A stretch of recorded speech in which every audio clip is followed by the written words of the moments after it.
पहला प्रश्न, भगवान स्वामी चैतन्य भारती जब शिविर लेने जाते तो कहते हैं मैं भी ज्ञान को उपलब्ध हो गया हूं, ऐसा किस भाव से कहते हैं? आनंद सत्यार्थी, ज्ञान को कोई उपलब्ध हो तो लोगों के मन में विरोध का भाव क्यों जगता है? इस पर विचार करना। चैतन्य भारती ज्ञान को उपलब्ध हुए या नहीं, ये चैतन्य भारती समझे। तुम्हें क्यों चिंता है, तुम्हें क्यों अड़चन है, इस पर विचार करना।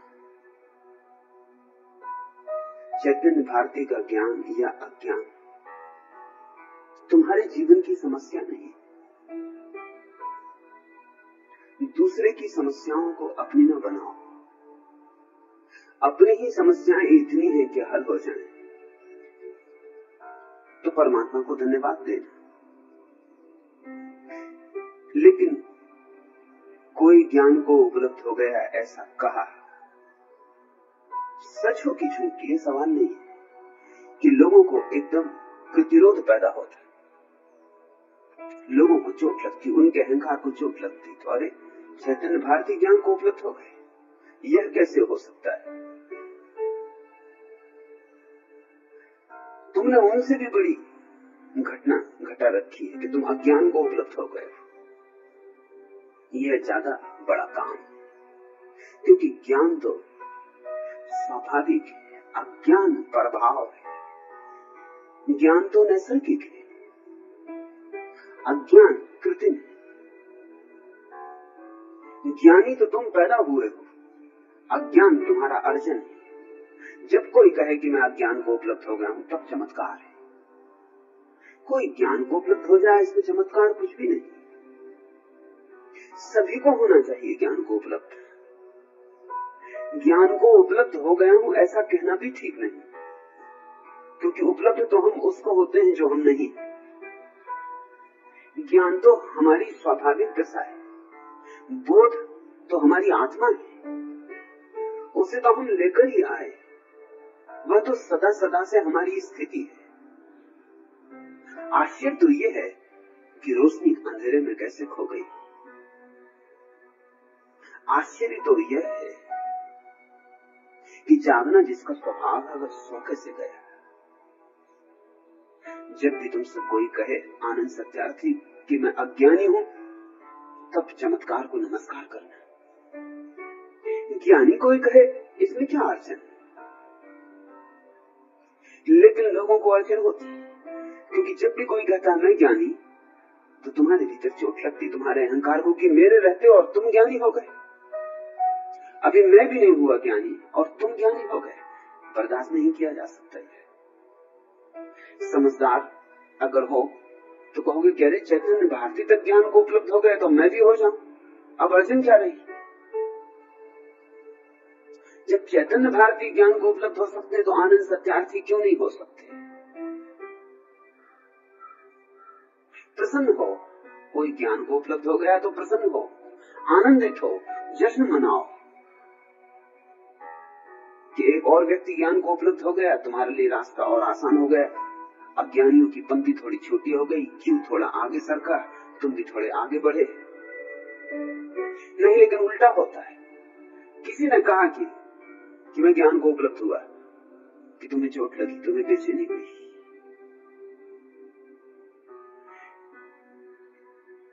और मैं ये नहीं कह रहा हूं कि चैतन्य भारती ज्ञान को उपलब्ध हो गए, ये चैतन्य भारती की चिंता है, यह तुम्हारी चिंता नहीं है।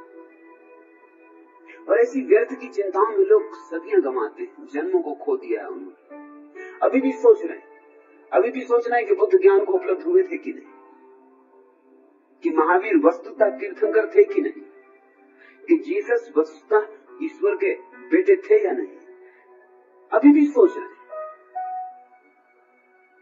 इतनी देर में तो तुम ही बुद्ध हो जाते, तुम ही महावीर हो जाते, तुम ही मोहम्मद हो जाते।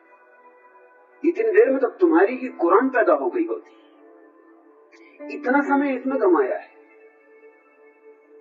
और इससे होगा भी क्या? अगर ये तय भी हो जाए कि मोहम्मद पैगंबर नहीं थे तो तुम्हें क्या लाभ, और ये भी तय हो जाए कि मोहम्मद पैगंबर थे तो तुम्हें क्या लाभ। लाखों लोग मानते हैं कि मोहम्मद पैगंबर थे, लाभ क्या है? उतने ही लाखों मानते हैं कि नहीं थे, लाभ क्या है? दूसरा कहां है? इससे तुम्हें कोई लाभ होने वाला नहीं। ऐसे व्यर्थ के प्रश्न ही तो लाओ ही मत।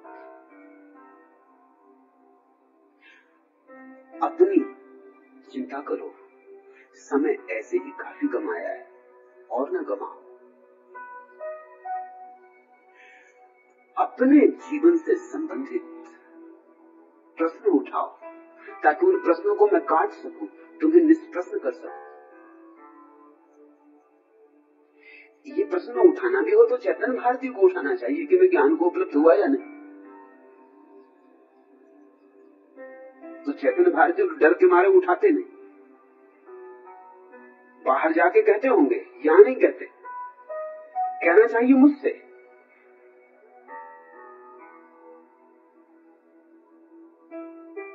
तुम चिंता न करो चैतन्य भारती की। और जब कोई ज्ञान को उपलब्ध होगा तो मैं ही घोषणा करूंगा, तुम चिंता क्यों करते हो? चैतन्य भारती ज्ञान को उपलब्ध होंगे तो चैतन्य भारती को कहने की जरूरत नहीं रहेगी, मैं कहूंगा, मैं गवाही रहूंगा। इतनी जल्दबाजी करोगे, अपने मुंह मियां मिट्ठू बनोगे, व्यर्थ की चिंताएं और व्यर्थ की समस्याओं में उलझ जाओगे। और फिर भी मैं तुमसे कहता हूं कि ज्ञान को उपलब्ध होना बड़ी घटना नहीं है, बहुत छोटी घटना, सरल घटना। सरल है इसीलिए कठिन, इतनी सरल है, इतनी सुगम है, यही कठिनाई। अहंकार कठिन बातों में रस लेता है क्योंकि कठिन बातों में होती चुनौती। अहंकार चढ़ना चाहता गौरी शंकर, अहंकार जाना चाहता चांतारों पर। ये अहंकार है जिसने ज्ञान को बहुत बड़ी बात बना लिया है, खूब बड़ी बना ली बात। अब चढ़ने का मजा है और शिखर पे झंडा गड़ा के चिल्ला के कहेंगे कि हम ज्ञान को उपलब्ध हो गए।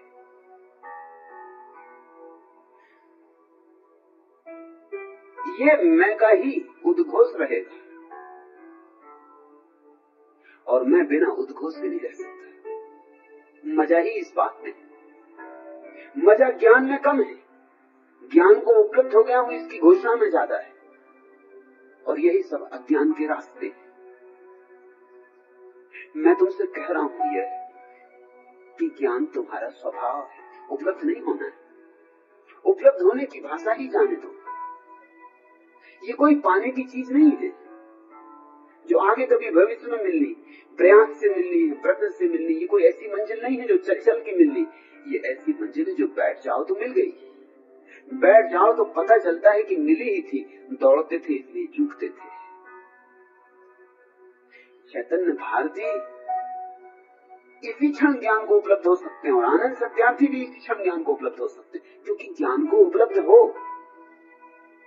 एक छीना सा घूंघट डाल रखा है, जब चाहो तब पर्दा हटा दो। लेकिन ये घोषणाएं पर्दे को और मोटा कर देंगी।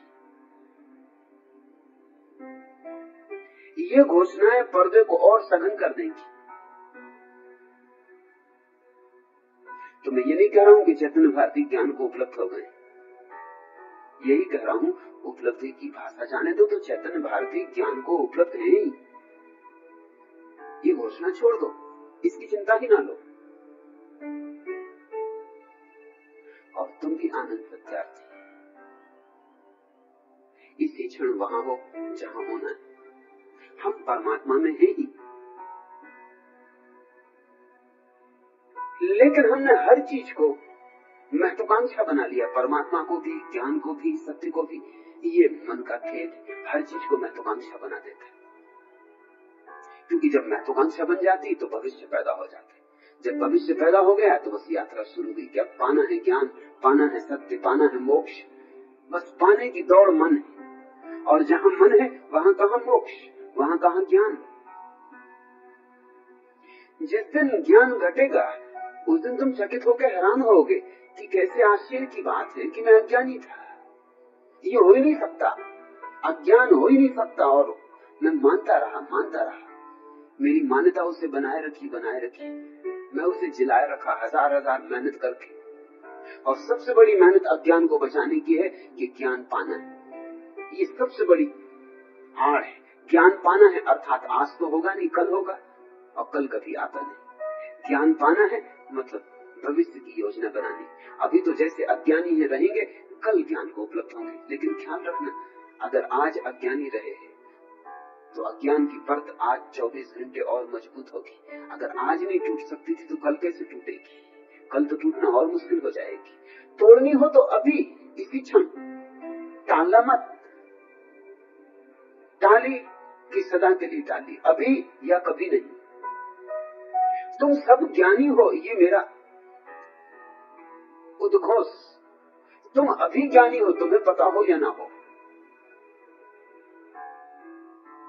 सारा अस्तित्व ज्ञानपूर्ण है, क्योंकि परमात्मा सबके भीतर मौजूद है।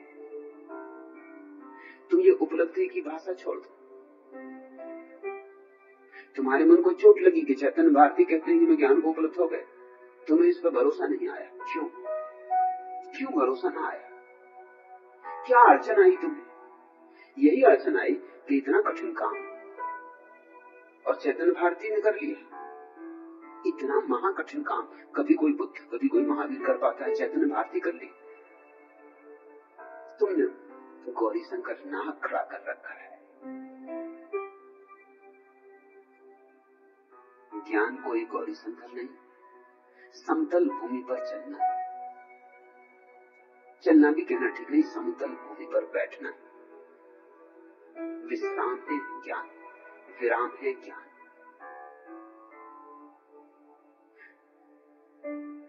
लेकिन हम व्यर्थ के प्रश्नों में और समस्याओं में समय खराब करते हैं।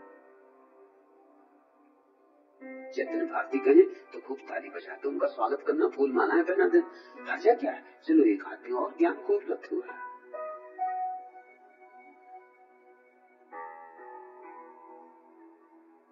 बैंड बाजी बजा देना, सेनाई बजा देना और उत्फुल्ल होना, बुरा क्या है? कोई दुर्घटना तो नहीं घट गई। लेकिन मैं अपने सन्यासियों को कहना चाहता हूं,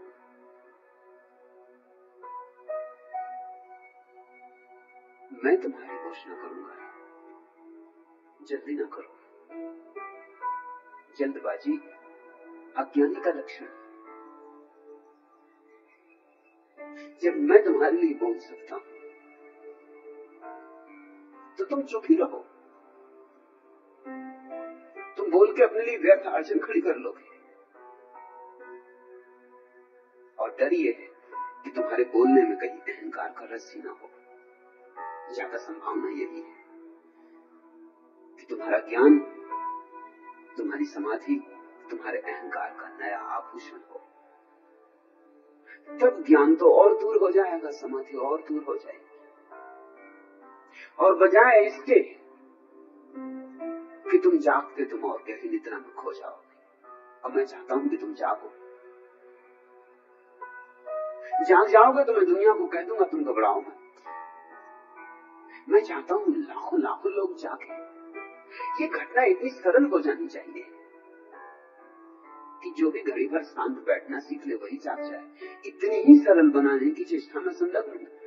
इसलिए मुझसे नाराज है साधु सन्यासी, क्योंकि उनकी बड़ी बड़ी दुर्धर साधना को, बड़ी कठिन साधना को, जिसका वो सदियों से गुणगान करते रहे और जिसको पाने में जन्म जन्म लगते, उन्होंने सन्यास को बड़ा कठोर और कठिन बना दिया था, असंभव बना दिया था। उस पर ऐसी शर्तें लगा दी थी कि कोई पूरी ही न कर पाए। मैंने सब शर्तें अलग कर ली है सन्यास। इसका अर्थ समझते हो? सन्यास से सारी शर्तें अलग करने का अर्थ है कि मैंने निर्वाण से सारी शर्तें अलग कर ली। मैंने कह दिया कि तुम जैसे हो ऐसे ही पर्याप्त हो, जरा भी कुछ जोड़ना नहीं, जरा भी कुछ घटाना नहीं। तुम जैसे हो परमात्मा के प्यारे। इससे साधु संत नाराज, स्वामी पुराने ढबके बहुत नाराज, परेशान। उनकी परेशानी स्वाभाविक है, क्योंकि उन्होंने इतना उपवास किया, इतनी तपस्या की, घर द्वार छोड़ा, तब वो सन्यासी हुए। तुमने न घर छोड़ा, न द्वार छोड़ा, न उपवास किए, न व्रत किए, और तुमको मैंने सन्यास दे दिया। तुम इस इशारे को समझो। इसका अर्थ यह है कि मैं तुमसे ये कह रहा हूं कि सन्यास कोई पाने की बात नहीं है, सिर्फ समझ की एक छोटी सी किरण है, प्रयास नहीं है, सिर्फ बोध मात्र। मगर जब ये बोध तुम्हें हो जाए तो तुम चकित होगे कि इस बोध को हो गया है, ऐसा किसी से कहने का भाव भी पैदा नहीं होगा। क्या कहना, जो समझ सकते हैं समझ लेंगे।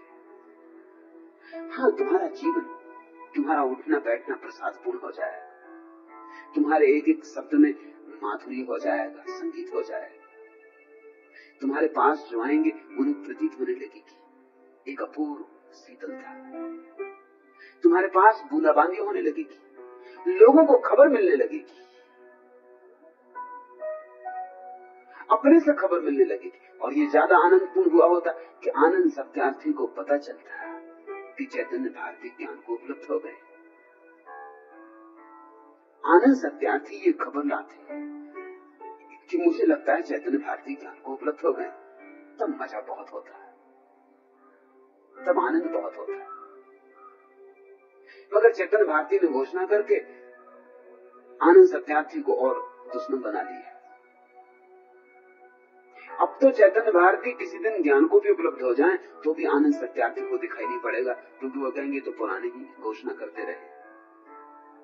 आज ही चैतन्य भारती ज्ञान को उपलब्ध हो सकते हैं, मगर आनंद सत्यार्थी को भरोसा न आएगा।